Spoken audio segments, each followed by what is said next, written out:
I thought you had to be like all knowing, all powerful, have the cure for cancer to be able to charge that amount. And it was really, it's all self-proclaimed. You've gotten great at divine working, but what about divine living? Welcome to the Divine Living Podcast. I'm your host, Gina DeVee. You're not alone in wanting more. And here at the Divine Living Podcast, you can expect to be part of conversations from women like us who unapologetically dream big and are obsessed with manifesting our most fabulous lives. The conversation starts now. As a little girl, I grew up in the suburbs of Detroit, and my parents were school teachers. And I think like most little girls, I just had a dream of living a big life. And it was something that was always inside of me. And I think it's inside of most of us if we don't let it get kind of stomped out of our system and, you know, put into a box of mediocrity or predictability or responsibility. Or I should say over responsibility. And yet I had these like mixed messages of like, you can be anything you want to be was what I heard. But I also somehow picked up this like, well, you need to go to college and you need to get a job and you need to be responsible and you need to like be normal was also what I heard. So it's confusing for me. And then in the environment that I grew up in, I was so rewarded for being the good girl. So I wanted to excel. So kind of like sadly for me, I like became the ultimate good girl, which meant I became very compliant, and it did stifle so much of my own individualistic thinking, so many of my big dreams, because the big dreams were out of the box and being the good girls are in the box. And so for my teens and 20s, really into my early 30s, for such a long time, I was just so obsessed with being approved of by others. So I would get the gold star for being the good girl. And, you know, it wasn't all bad. You know, I worked in Washington. I worked in the White House, Harvard Institute of Politics. I got to work with Marianne Williamson for a hot minute, and then got my master's degree in clinical psychology. And this is where between Marianne, the White House, and my master's degree, I really was opened up to the world of human potential. And I think that's where the sparkle started to come back. And I was like, wait a minute, like, what if those big dreams really are still possible? But here I was as a psychotherapist working 75 hours a week, living off of $2,000 a year. The only thing worse than that was that I was 30 years old, living at home with my parents in the suburbs of Detroit. I was like, what is happening? This good girl thing, I did everything right. I went to college. I got the job. I didn't party. So boring. And like, this is not how it was supposed to work out. So I was like, at the end of a year and a half, I hated helping people, which is not a good place to be in, especially when it's how you make your living. But you can't give what you don't have. And I was just giving. So anyone listening that's like that, just over giver, because that's what you were taught to do. And that's what good girls do. You have to breathe out and in. You have to give and receive. And that's when I found life coaching. And I was like, life coaching in Los Angeles. I was like, you know what? Everyone there is beautiful and wealthy. I'm moving. Geographical cure, come my way.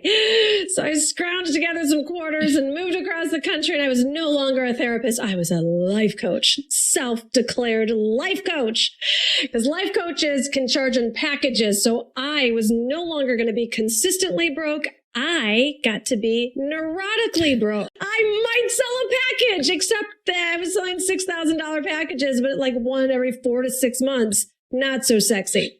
So, you know, but when the student is ready, the teacher appears. And I did fall into internet marketing and started seeing what was possible. And between life coaching and internet marketing, built what today is Divine Living. So, remember, I didn't know anything about business. But what I did know was how much my monthly bills were. So those $6,000 packages I was selling, it came out of necessity. It's because like, that's how much money I had to bring in. And at the beginning of my business, like most business owners, I didn't have a lot of volume. So I had to do smaller volume, which meant I had to do higher numbers in terms of my packages. And, coming from the psychotherapy world, where I was like so under earning, undercharging, sliding scale rates, give it away for free, and the whole kind of vibe there. I remember one day, I was doing a lot of marriage counseling at the time, and these people would come in with these marriages on the rocks, and I would be like, they would be, we don't have a lot of money for these sessions, and I'd be like, it's okay, I can help you. I was like trying to heal a decade's worth of wounds in 3 sessions, and even though they were like, this isn't working, even they didn't give it enough time, it's like working out 3 times, like this isn't working. And what I noticed is that every single time they left to go get the divorce, and each of them had a minimum of $5,000 for their divorce attorney retainer. And I thought, what is going on? And I'm going to super generalize here, but this was from my perspective. In general, the field of law valued themselves more than in general the field of psychology. When in general, we've gone to school for the same amount of time.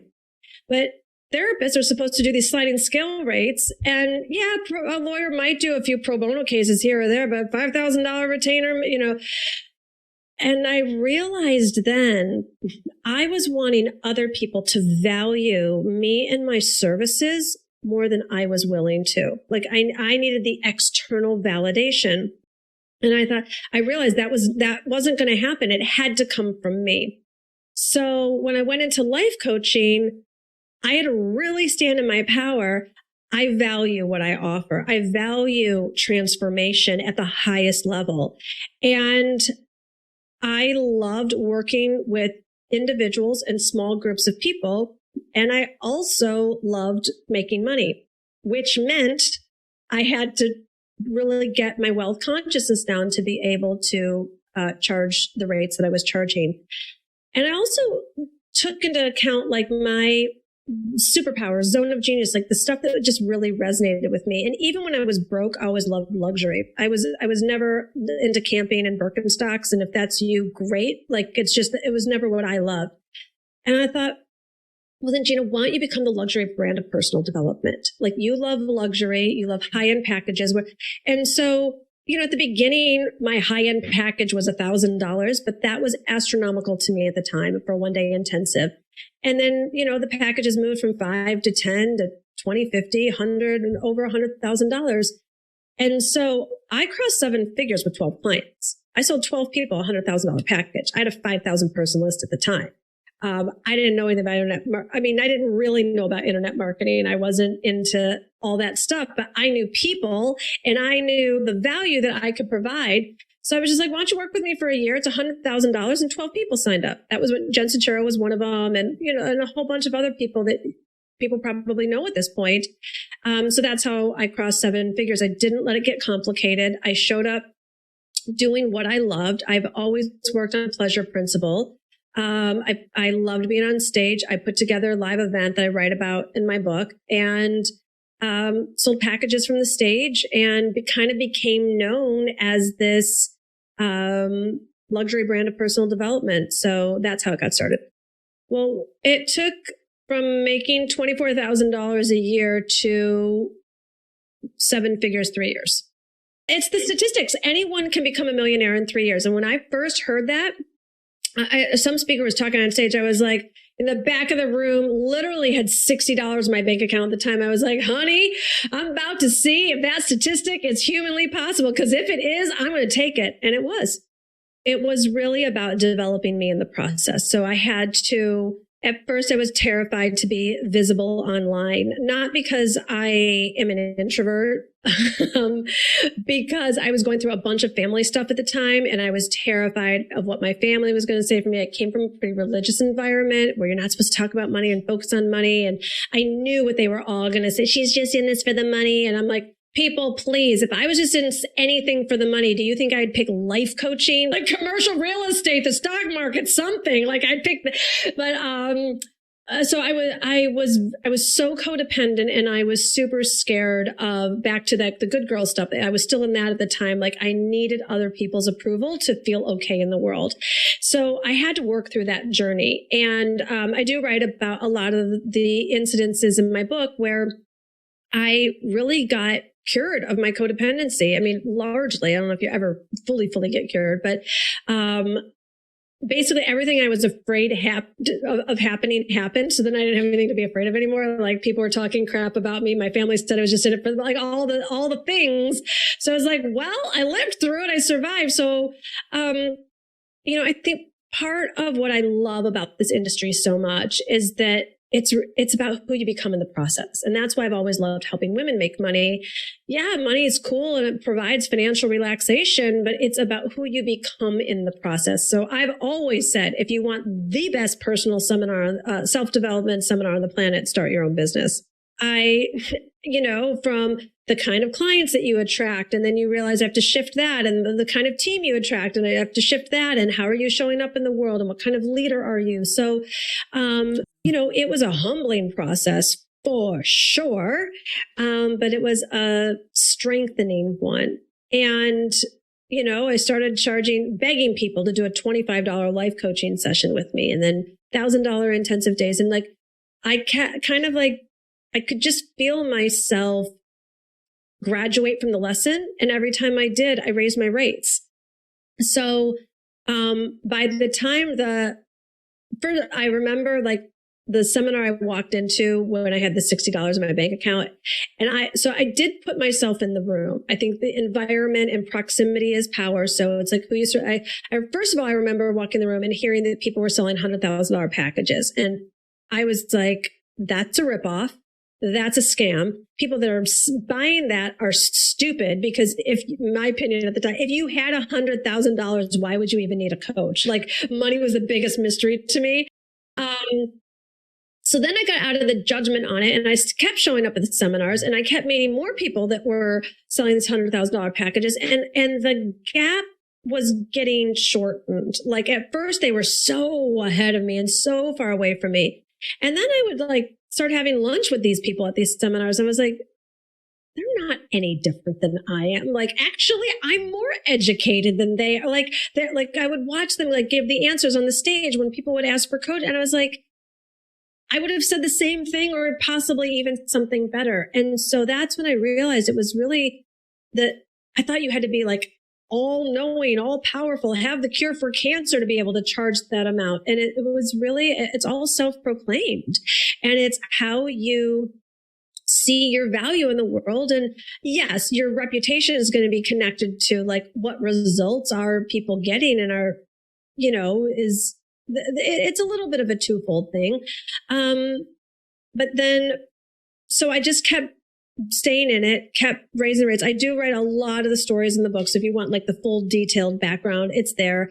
But how I sold the $100,000 package, I remember Glenn, my husband and I, we were at a villa in Provence and I remember swimming in the pool and he came out to me and he said, I think it's time for you to put yourself in that league. I think at the time, maybe, I don't know if I was selling $10,000 packages, maybe 25. So it was a big jump for me. And he was like, I think it's time. And I was like, ooh. So I remember getting out of the pool, going to my laptop, wrapping myself up in a towel, and I wrote a text email. And I sent it to myself, and I BCC'd 25 people that I had worked with that I really liked. They'd either come to an event or been in a program or something. And I said, I wanted to reach out to you for you to be the first to know about my diamond program. And I said, it's a year long. It's if you would like so these people did know me, but they had not invested at that level. I never charged that level. So if you'd like to work with me for a year, here's what it includes. Here's the price, full pay payment plan. I remember typing, there's room for, because I didn't even barely believe one person would sign up. So I was like, there's room for one person. I was and I put delete. And then I was like, there's room for 3 spots. What am I doing? If this is of interest to you, reply back. There's not a sales page right now because it's not even out in the world because I've really enjoyed working with you in the past, which was true and legit. Wanted to offer it to you first. And the first person wrote back and said, I'm in. The second person. And that's what within I sold out the first 3 just from the text email before the sales page even was out, and then ended up selling 12 within 6 months. And that's how I crossed 7 figures. It wasn't just about me. Like me providing this bigger container, this higher financial frequency, like look at the transformation people went through. So there was value, there was a purpose. It wasn't just about money. So it's like when you show up bigger, you provide an opportunity for others to show up bigger and everyone wins. So whoever's listening, go do your good work in the world. You have no idea who you're going to impact. Queen. All right, woman, ask and it is given. That is right. I had so much fun and such big transformations occurred at the Divine Direction New York City event. I have opened up kind of a world tour for more locations coming to a city near you. That's right. We're going to be in Italy. Oh my gosh, at the most glorious location. In October, we're going to be in Chicago in November, and we're going to be in South Florida in December. So check out divineliving.com/direction, or the link is in the show notes. And a whole white party soiree is how it kick off the Friday night or whatever the first night is. And then the next 2 days of solid training, coaching, transformation, being in the room with high vibe women from around the world in these elite kind of mini experiences. It's a big experience, but it's a mini event. I am so excited to welcome you there. So check it out. There's only 50 spots per event available. So if you want to meet me in Italy or Chicago or South Florida, the options are now open and you are in the early bird special pricing time. So snag your seat, get it reserved, and I can't wait to see you in real life. Mwah.